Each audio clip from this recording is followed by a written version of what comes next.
Hello and welcome to Global Business. You're watching CGTN. I'm Lincoln Humphreys and here are the headlines. Market rally. Oil prices tumbled and stocks soared Monday after the United States and Iran announced a deal to end the war and reopen the Strait of Hormuz, sparking a wave of relief across global markets. Rate expectations. The US Fed Reserve is expected to keep interest rates unchanged on Wednesday. Central banks in the UK, Japan, Australia, Brazil and Indonesia are also set to announce their rate decisions this week. And commodity capital, we take a closer look at Iwu's transformation from price-driven competition to a focus on innovation, branding and patents, solidifying its status as the world's largest wholesale market for small commodities. First, a quick look at the Chinese mainland markets where equities declined, actually rose quite well this Monday, The US and Iranian officials have confirmed an agreement on a framework to end the war, easing concerns over those soaring energy prices. The Shanghai Composite rose 1.6%. Shenzhen Component jumped nearly 3.8%, while the Chinex surged more than 5%. We'll have more on the mainland markets later in the show. We'll take a look now at the regional markets, how they performed and how Wall Street closed last Friday.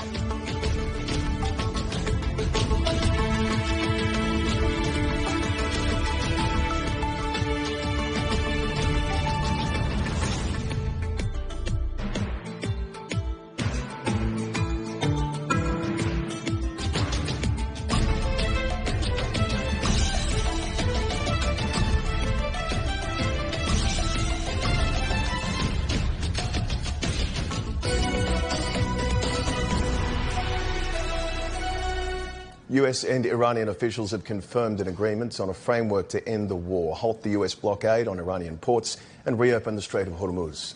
Pakistani Prime Minister Shehbaz Sharif also announced the deal, saying it will be officially signed on Friday in Switzerland. Ehsan Kavani reports from Yazd in central Iran. Finally, the long marathon of negotiations seems to be over, according to an informed Iranian source. In the last few days and even hours of negotiations on the text of the MOU, some changes were made to the previous text. Issues related to the management of the Strait of Hormuz and the sovereignty and territorial integrity of Lebanon were the two issues among the last changes, in fact, made in the text. Iran's parliament is seriously seeking to pass a law based on which Iran, with coordination of Oman, can implement a new transit regime for the strait. But there are a number of obstacles. First of all, Oman seems to be unwilling to take part in this plan. Second, charging vessels will create international dissatisfaction, especially among the Persian Gulf countries. So from what we hear in Iran, Tehran is now seeking to control the straits rather than earning money.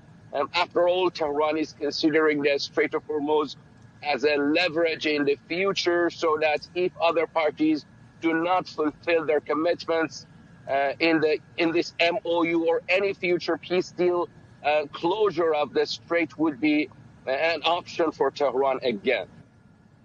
Crude oil prices fell sharply on Monday in response to the US-Iran agreement and the expected reopening of the Strait of Hormuz. US West Texas Intermediate crude fell to around $80.3 a barrel, a drop of about 5.33% by 0800 GMT. Brent crude declined to approximately $83.2 a barrel, down roughly 4.74%. The US-Iran agreement has eased fears over supply disruptions in the key Middle East shipping route, which carried nearly 20% of global oil flows before the war broke out. With the expected reopening of the strait, markets are now pricing in the prospect of restored oil shipments from the Gulf region. Meanwhile, safe haven assets saw a very different picture. Spot gold hit an intraday high of $4,323.7 an ounce by 0800 GMT, surging more than 2.56%. Meanwhile, spot silver also jumped more than 3.4%, closing in on the $70 an ounce level. For more discussions on the impact of US-Iran peace talks, we're joined now Professor John Gong from the University of International Business and Economics. Thanks for joining us. So the US-Iran peace deal sent oil prices crashing today, yet analysts warn supply constraints and damaged infrastructure could keep markets tight through 2027. How should businesses weigh the short-term price relief against longer-term supply risks here? Well, first of all, thank you very much for having me, Lincoln. I think the announcement of a deal, at least part of the beginning of a deal, is actually very good news for the market. I think even though people will still call it this is MOU and whatever they call it, I think the peace process has already started. I think it has certainly implications for the oil market.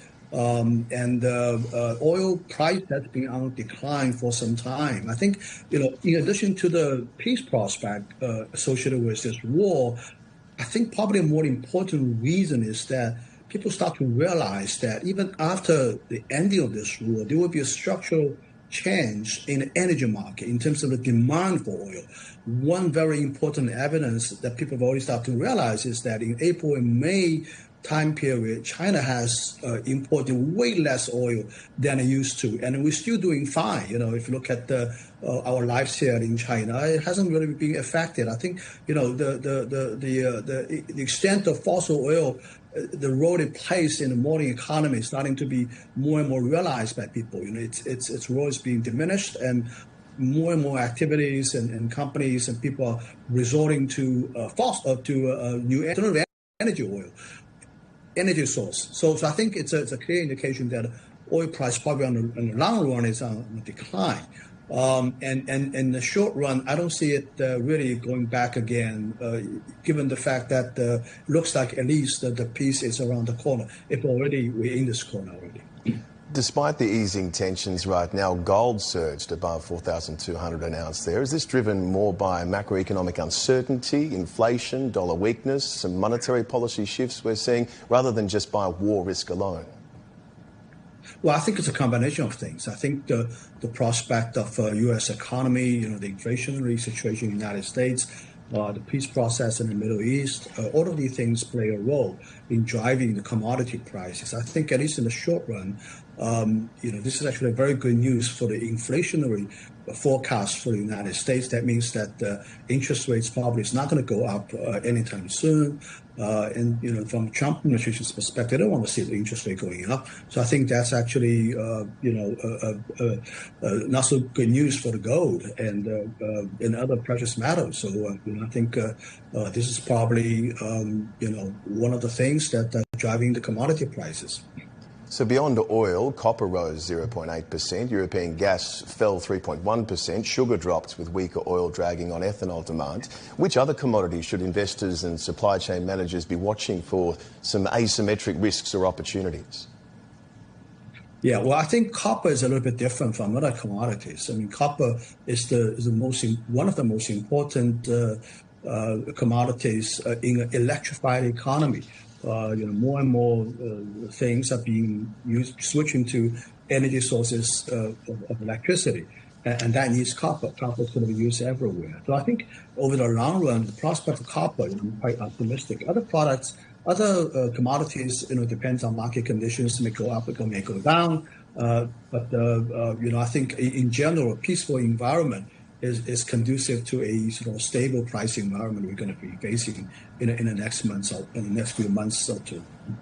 Thank you very much, Professor John Gong from the University of International Business and Economics. Appreciate your time. Despite volatility in global markets, China and AI sectors are gaining traction among foreign institutions. Matthew Quaife, Global Head of Multi-Asset at Fidelity International, said China, with its ample strategic reserves and diversified energy structure, has largely cushioned the impact of the current energy shock.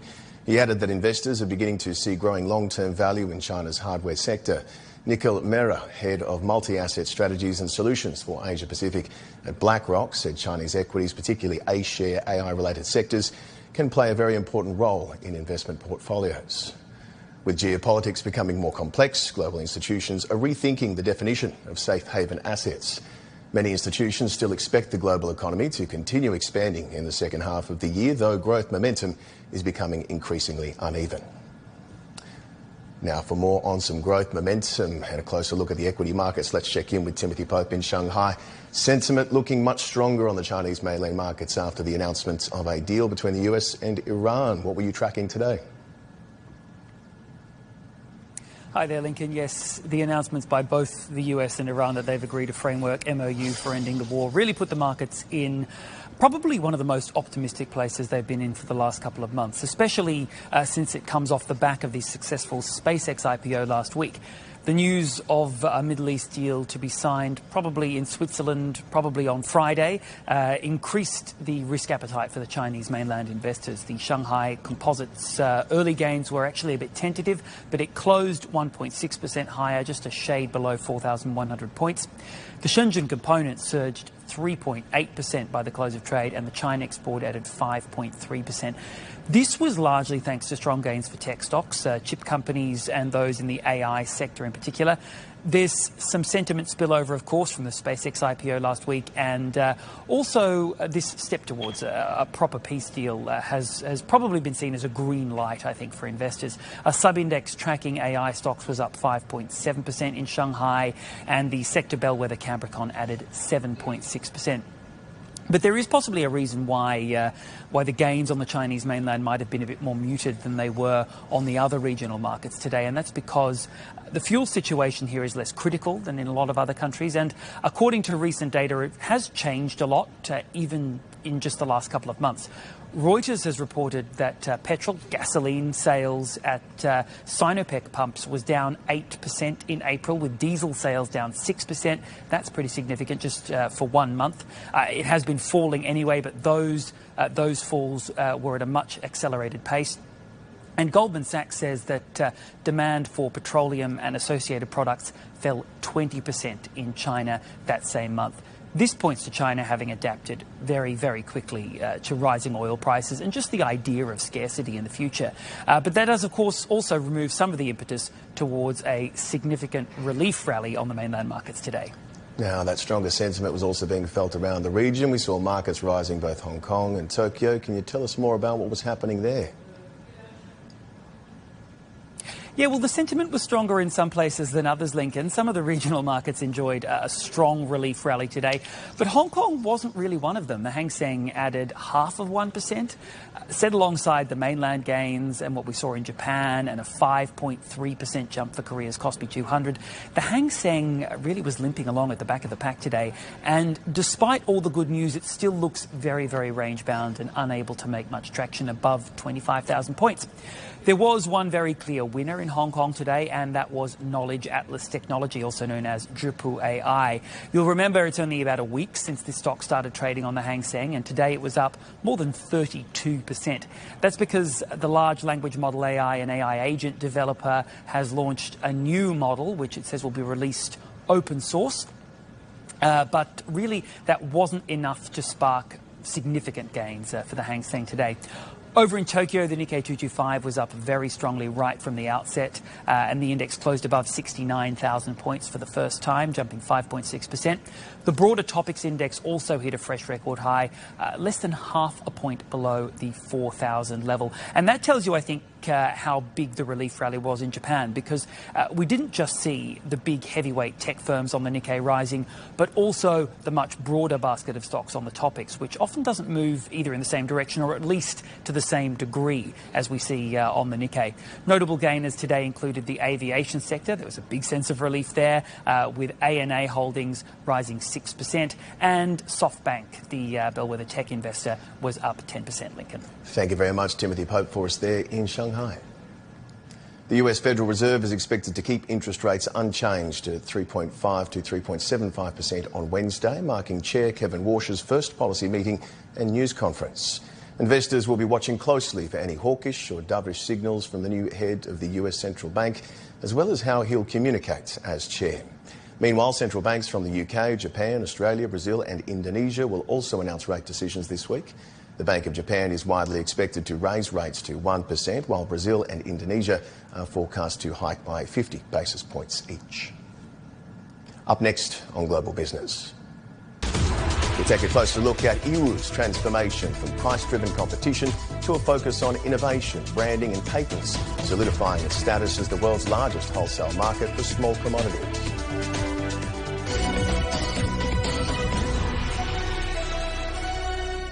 The world economy as we know it is about to change. Global business reports highlight emerging markets, developing countries, and dynamic sectors worldwide. We feature top analysts and newsmakers to provide perspectives on every facet of business. From an on-the-ground perspective, we provide you with balanced and objective assessments. Fast, sharp, and insightful. Global Business. Only on CGTN.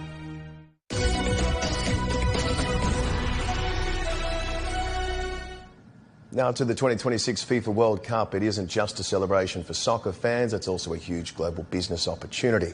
Local merchants in Yiwu, which is the world's largest wholesale market for small commodities, began preparing for the World Cup a full year in advance, seamlessly integrating into the global supply chain for tournament merchandise. Our reporter Olivia He has more. Excitement among football fans worldwide is hitting peak levels. In Yiwu, World Cup-related orders are on the rise. Local Yiwu merchants are stepping up customized production of diverse and upgraded styles of related products to cater to global market demands. After seeing the samples, the client was very satisfied and subsequently placed an order for 60,000 units. This marks our first World Cup-related order in June. A large number of local Yiwu manufacturers reviewed that orders started coming in as early as a year ago, so they got straight to work. Production really hit its peak around the Chinese New Year. Then by March this year, most of the export orders were pretty much done. Just a few restock orders left for the popular items. We're currently rushing some foreign trade orders and trying to complete them ahead of schedule. Once the World Cup orders come in, we'll go all out to fulfill them. For caps, we can produce about 30,000 pieces per day, and for scarves, approximately 10,000 units daily. According to the Yiwu Sports Goods Association, Yiwu-made products account for nearly 70% of the entire World Cup merchandise market in 2026. Traditional fan gear like jerseys, trophies and flags have seen orders go through the roof. Meanwhile, niche items like pet jerseys and creative toys have become unexpected hits that really took off. Customs data from Yiwu shows that in the first quarter of 2026, exports of sports goods and equipment from the city hit 2.83 billion yuan, a 12% jump compared to the same period last year. Olivia He, CGTN, Yiwu City in Zhejiang Province. Known as the world's supermarket, Yiwu is often seen as a window into China's reform and opening up and a barometer of global small commodity trade. Currently, the Yiwu small commodities market is home to more than 1.28 million business entities, trading with more than 230 countries and regions, with particularly strong growth to ASEAN, Belt and Road partners and Africa. In 2025, Yiwu's total imports and exports surpassed 800 billion yuan for the first time, reaching more than 836 billion, a year-on-year increase of more than 25%. Notably, its exports exceeded 730 billion yuan, ranking first among China's county-level regions. Yiwu's growth momentum has continued into 2026. In the first quarter alone, trade exceeded 209 billion yuan, up 25% and outpacing the national average by 10 percentage points. Beyond its market dominance, Yiwu has quietly moved up the value chain powered by China's industrial strength. The city's business community has developed the ability to respond to market demand in an instant. It takes as little as 48 hours to turn an idea into a shelf-ready product. This rapid response, combined with sharp business acumen, allows the city to stand out as a benchmark in the fiercely competitive small commodities market. As Yiwu's commercial ecosystem evolves, competition among local businesses is shifting from price wars to innovation-driven contests, and that has led to a growing awareness of intellectual property. Well before the World Cup kicked off, many local businesses had already applied for overseas IP rights for their merchandise designs. Analysing Yiwu's success, Tian Xuan, Dean of Peking University's Guanghua School of Business, attributed China's enduring competitive edge to supply chain resilience, specifically its fast market response and ability to deliver at scale. For some added insight on this scale and ability to deliver, we're joined by Chen Jiahe, Chief Investment Officer at Nova Market Technologies. Thanks for being with us. So Yiwu's evolution from price-led competition to now innovation, branding, patents, it indicates a shift up that value chain. What does that reveal about China's more broader manufacturing upgrading model? Well, this evolution of EU's industry shows us that how China's economy has been developing in the past many years. Initially, many companies and industries in China, including those in EU city, were engaging in the so-called price-led competitions. They produce things with mediocre qualities and they win their customers with very low prices. But this has led to a very low profit margin for the companies, and the competition can be very serious for these companies. But with the economic development, China has been investing more technologies, business management, and quality control into the manufacturing. Therefore, the quality of the products has been improved. The innovation and technologies have been broadly used.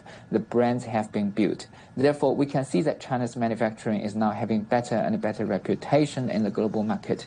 The value adding has been increased, the profit has been rising, and the whole economy has been better developed. This shows the overall upgrading model of China's manufacturing. In a period of supply chain diversification, EU is still said to account for 70% of global World Cup merchandise. What explains China's manufacturing resilience in terms of scale, productivity, the ecosystem effects and transaction costs? Well, currently China's manufacturing is becoming more and more important in the global market. The scale is large, the productivity is high, and it is more and more relied by the global clients. This is because of many reasons. First of all, China's manufacturing is now much better developed.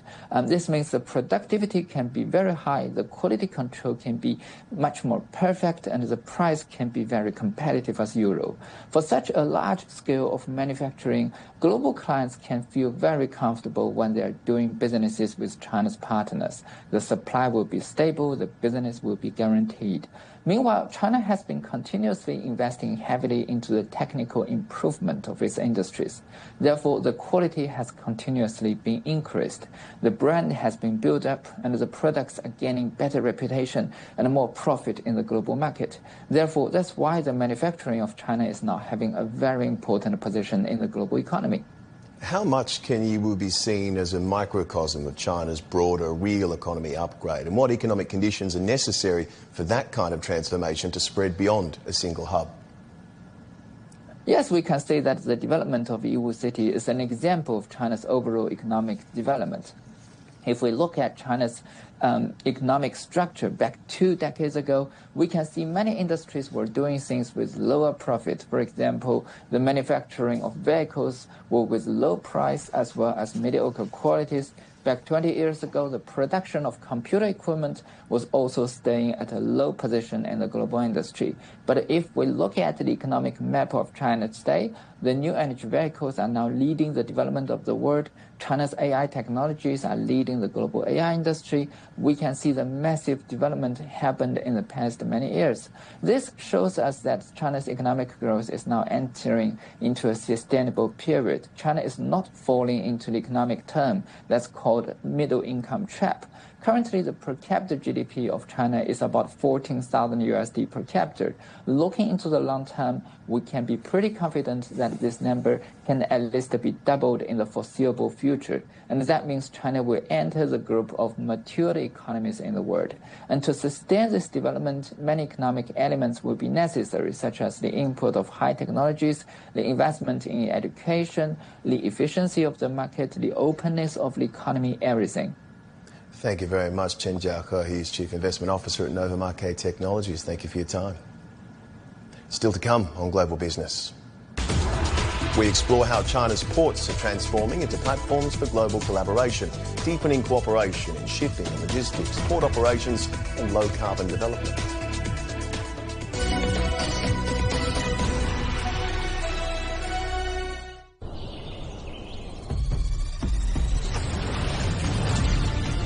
A vast land of 1.4 billion people. The world's second largest economy. Home to stories of the unexpected, the unimaginable, the breathtaking. Stories that touch the soul. Feel the speed, the passion. Enjoy spectacular natural and cultural landscapes. Feel the thrill of cutting-edge innovations.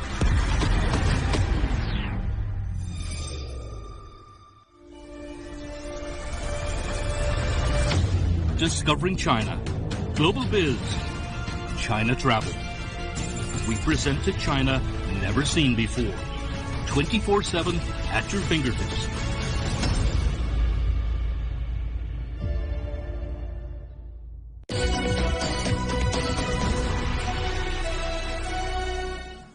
In China, ports are increasingly becoming hubs for the exchange of technology, management expertise and business partnerships. At a logistics conference in the eastern city of Yantai, industry representatives from around the world gathered to discuss the future of breakbulk shipping. And many later headed to the docks to witness firsthand how China's ports are evolving. CGTN's Wang Tianyu reports. At a logistics conference in the city of Yantai in eastern China, industry representatives from around the world gathered to discuss the future of breakbulk shipping. But the delegates didn't spend all their time in meeting rooms. Many headed to the docks to see how China's ports are evolving. Behind me, automated vehicles are moving the exported construction materials with no human intervention. These kind of technologies have drawn the port officials and industry representatives from around the world to Yantai. They are here not only to see how one of China's major ports operates, but also to explore how experience and technologies can be shared across a growing international port network. For Chinese businesswoman Wang Xiangzhen, the attraction isn't the technology, it's the shipping route. Her company exports Chinese trucks to Guinea. Since 2024, it has been using the dedicated shipping service through Yantai. It makes transportation much faster. Vessels bring bauxite from Guinea to China and then carry Chinese construction materials, infrastructure supplies, and engineering machinery back to Guinea. The route is efficient in both directions. And some others are paying closer attention to how the port operates. What impressed me a lot is in terms of digitization and the intelligent ports, where we have a lot of, smart tally. It's one thing which I also saw here, which we are trying to introduce also in Kenya. William Ruto's trip to Yantai followed another visit just days earlier. In Yancheng, a port city also in eastern China, he joined the representatives from several maritime Silk Road countries for a port exchange program. One outcome was a new cooperation agreement between Yancheng Port and Indonesia's state-owned port operator. We officially signed a friendly port cooperation agreement with Indonesia Port Corporation. The partnership will deepen cooperation in shipping and logistics, trade exchanges, port operations, as well as green and low-carbon development. For many of the overseas delegates, the visit was as much about building connections as it was about moving goods. Wang Tianyu, CGTN, in Yantai, Shandong Province and Yancheng, Jiangsu Province. Casablanca is hosting the first Africa-based session of the China-Africa Economic and Trade Expo as Beijing's new zero-tariff policy for African exports begins to reshape trade expectations. The event brings Chinese firms and Moroccan partners together, with Rabat looking to boost exports while attracting more investment in industry, energy and infrastructure. Adnan Shaoshi has more from the expo.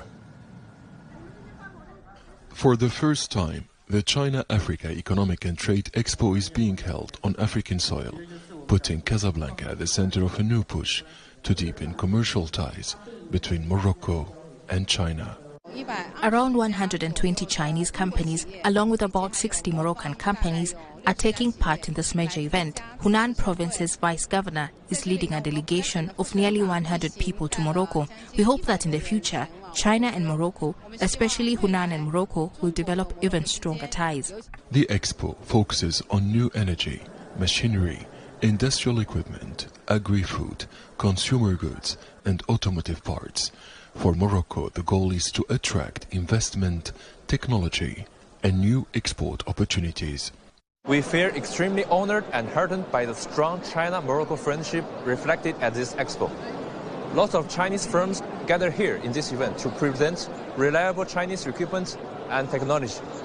Morocco opens its market warmly to Chinese brands. Chinese companies are already expanding in Morocco's infrastructure, construction, renewable energy and automotive sectors as the country prepares for major projects linked to the 2030 FIFA World Cup. We have been present in Morocco for almost a year and a half, and we are involved in several projects, including the Mole Abdallah Stadium.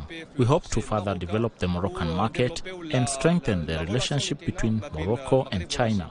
Morocco is also looking to turn China's tariff-free access into new export gains, especially for argan oil and other high-value Moroccan products. It is a valuable initiative that reflects cooperation between China and African countries, especially Morocco. Morocco's hosting of Chinese companies for the first edition is an important step in strengthening economic and trade relations. China-Morocco trade reached nearly $11 billion in 2025. Now Beijing's zero-tariff policy and rising Chinese investment in EV batteries, auto parts, renewable energy and industrial zones could help Morocco boost exports and climb the industrial value chain. Aden Shawishi, CGTN. As Germany's economy seeks new growth drivers, China is making a fresh appeal to German exporters. At a meeting in Berlin, officials and business leaders discussed expanding trade and investment ties while promoting the China International Import Expo set for November in Shanghai. Peter Oliver reports. China is looking to boost imports from Germany. That was the message in Berlin, where officials and business leaders from both countries gathered to promote November's China International Import Expo in Shanghai. The event is part of China's Export to China initiative, aimed at helping more foreign companies sell into the Chinese market. The trading relationship, first and foremost, is essential.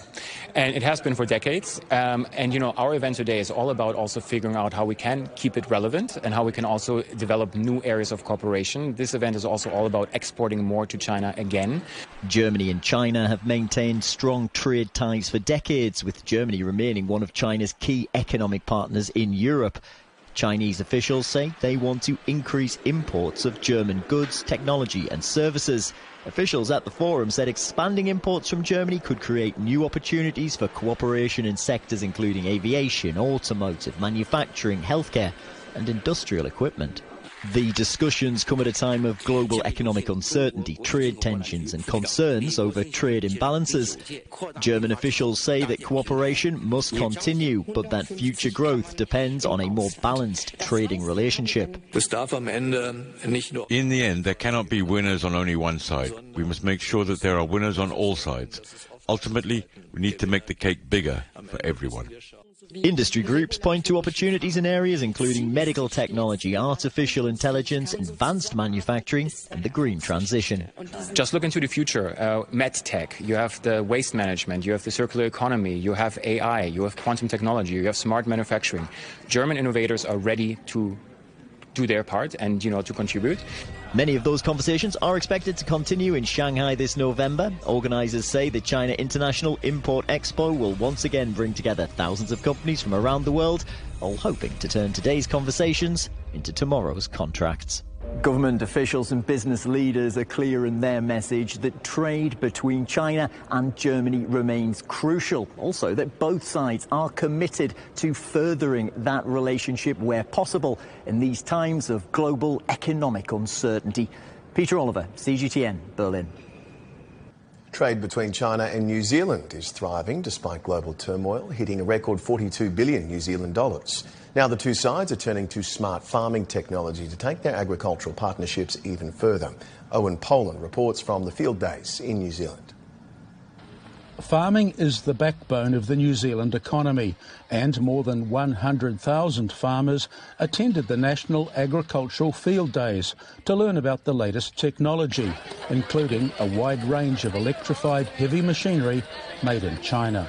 We are a globally engineered product for a global market, manufactured in China. So we're talking about premium components, premium build quality, premium design. Chinese-made tractors are increasingly popular, and the Field Days has become an international marketplace where politicians and diplomats come to promote the China-New Zealand trading relationship.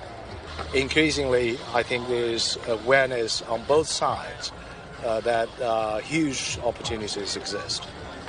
Shandong province is one of China's largest agricultural producers. It took the opportunity to showcase some of its produce and make new connections. We welcome investment and we are open to exploring mutually beneficial opportunities in trade, education, innovation and business. There are more Chinese exhibitors at this year's field days than ever before, and they range from heavy equipment companies to solar power suppliers and smart farming businesses that will help New Zealand farmers become even more efficient. Chinese companies like CHC Navigation provide remote-controlled systems for precision farming, and Phulinx uses cloud computing and artificial intelligence to promote sustainable farming. Apart from some of the state-of-art technologies that might be applied here, including drones, including AI technology, in some of the traditional sectors, they can provide some cost-effective solutions. And while New Zealand is already one of the world's most efficient farming nations, China's new technology is being welcomed. Tech is the future. You know, any way you can improve what you're doing and make yourself more efficient, embrace the tech. We've got satellite coverage across the whole country now, and it just opens up more opportunities for all kinds of really, really great technology.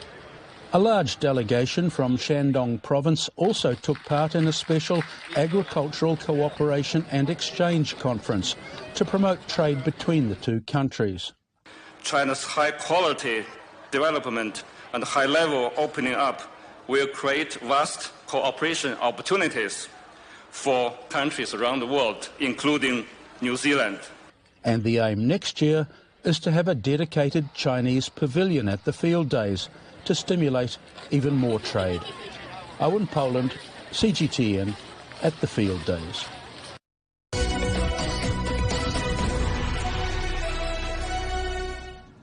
As the 2026 World Cup kicks off, football fever is sweeping across the globe. In Shanghai, the beautiful game is bringing together people from all corners of the world who now call the city home.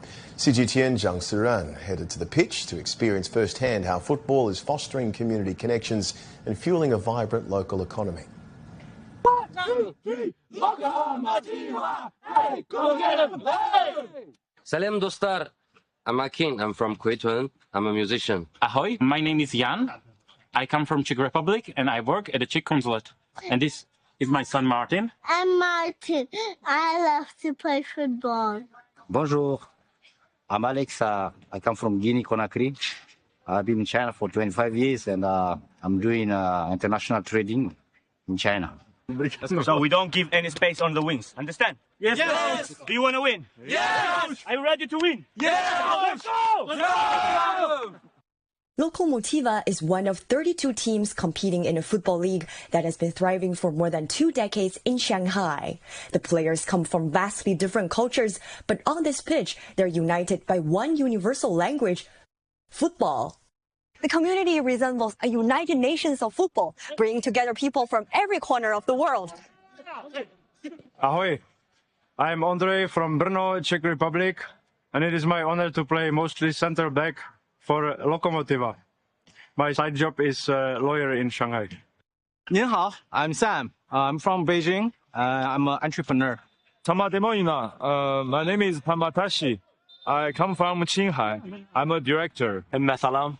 My name is Isa, and I'm from Turkmenistan, and I'm coaching Lokomotiva U45. The league is supported by local sponsors, with restaurants, bars, and consumer brands backing individual teams.